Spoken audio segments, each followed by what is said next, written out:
Hello BookTube, my name is Elizabeth and welcome to Book Babble. Today is Wednesday and that means it is Top 5 Wednesday. If you did not know, Top 5 Wednesday is a Goodreads group and I will link it down below if you would like some more information or you would like to join. So let's just get started. Today's Top 5 Wednesday topic is Top 5 diverse characters, and it was kind of hard for me to pick 5 because I've read quite a few books with diverse characters, but it was just hard for me to pick my 5 favorite, and then I was worried if something was not diverse or was, you know what I mean? It's always fuzzy what people consider diverse, but my list is the top 5 characters who I consider diverse. So let's just get started. The first one is a character, I think his name is Rafael. If I remember correctly, I haven't read the book in a really long time, but he's a gay character in The Young Elites, and it just he works in a brothel, and he's just nowhere near the typical character you find in a YA book, especially a fantasy YA book. I just loved his character so much, and it was amazing. If you guys have not read The Young Elites, I highly recommend it. You know, gay character or not, it is an amazing fantasy young adult book. It blew my mind. I cannot wait for the Rose Society, which comes out in just I think it's out now or it's out very soon, but it's one of my most anticipated books of this year because The Young Elites just blew me away so much. Next would be a lot of the characters from Cinder. It's not really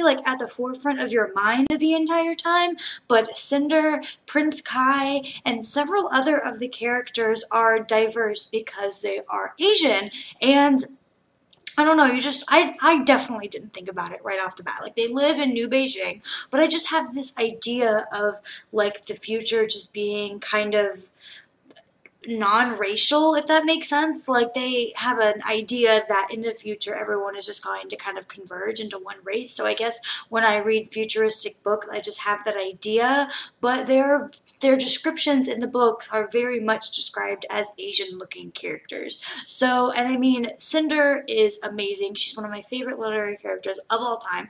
Prince Kai is just swoon, and I love the series so much. It is one of my favorite series of all time. Winter is going to be freaking epic.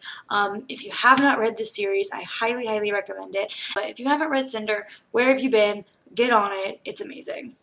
Next would be Aristotle and Dante from Aristotle and Dante Discover the Secrets of the Universe.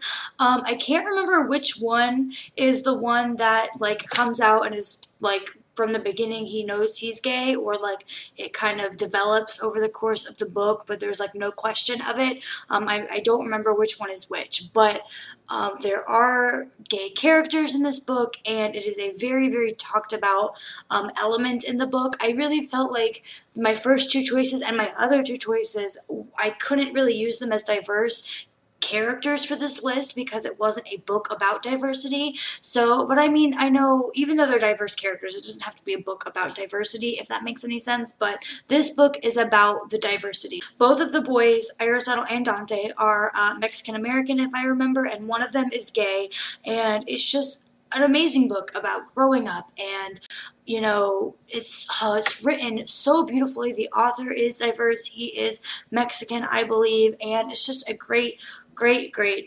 story. It drew me to tears there at the end. If you haven't read this either, go and read it. It's amazing. One of the best LGBTQ books I've ever read. My next choice is the main character in Everything by Nicola Yoon. Again, I'm drawing a blank on her name, but she is mixed race. I know that she is half Asian and half something else. I just cannot think of it right now, but she's mixed race. She's not Caucasian at all, and I just really loved her character. The way that the book was written, it was as if she was writing it out herself, and there were little diagrams, and she loves to read, and she was just an amazing character to read about. If you didn't know, Everything is about her being allergic to everything. She's got this rare disorder where she is literally allergic to the world, and even though she's been going through this since before she can remember. She's just a very strong, driven individual, and I really, really love that about her. And but that's basically my list, and I will see you guys in my next video. Bye.